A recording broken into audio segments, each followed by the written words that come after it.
দেখো বন্ধুরা, আজকে আমার বাড়িতে কে আইছে। বহু বছর পর দেখা, প্রায় তোমার 10 থেকে 12 বছর পর দেখা, বুঝছো। এই যে দেখো, এই দেখো, এটা হইলো আমার বান্ধবী, স্কুল ফ্রেন্ড, কলেজ ফ্রেন্ড সবকিছু।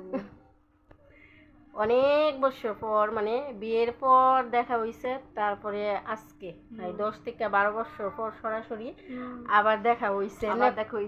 কথা হয় ফোনে, কিন্তু দেখা হয় না। তো তাইনেও একটা দরকারি আইছে, তাইনে রানীর বাজার আইছে একটা, তাইনে একটা দরকারি জিনিস কিনতো, তার লেগে আমারে ফোন করছে, আমারে নিয়ে যাইবো লেগে আইছে। সবাই আছে না, স্বার্থে স্বার্থে সবাই স্বার্থে টানে, বুঝছো। বান্ধবী ক কি দেখাইবি? কিছু পাইবি না? ও তাহলে আমারে মানে বাঁচাই দিবি খরচার থেকে না?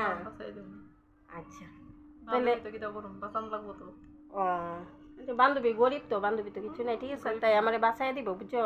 কিছু মানে তাই জানি না জানি, মানে লাখ টাকার জিনিস খাই লাইব, এলাকা আমার বাঁচাই দিব, কিছু খাইতো না।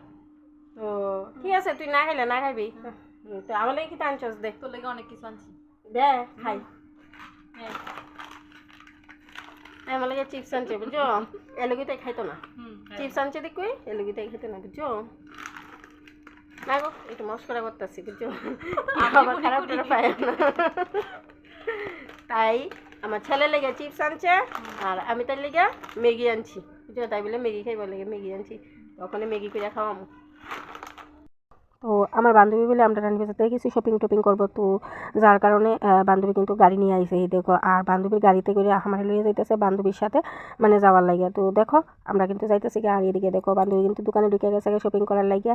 আর আমি কি করতেছি, আমি করতেছি ক্যামেরাম্যানের কাজ। তারপরে দেখো বান্ধবী শপিং করা শেষ হয়ে গেছে, তারপরে বান্ধবী আবার ঢুকলো আমরা রানীর বাজারের সবজি বাজারে। তো বান্ধবী আমরা সবজি বাজার থেকে কিতা জানি কিনবো, আমিও জানি না। তো চলো বান্ধবীরা জিঙ্গাই কিতা কিতা কিনছে বাজার থেকে। তুই রানী বাজার কিতা করতে আইসোস?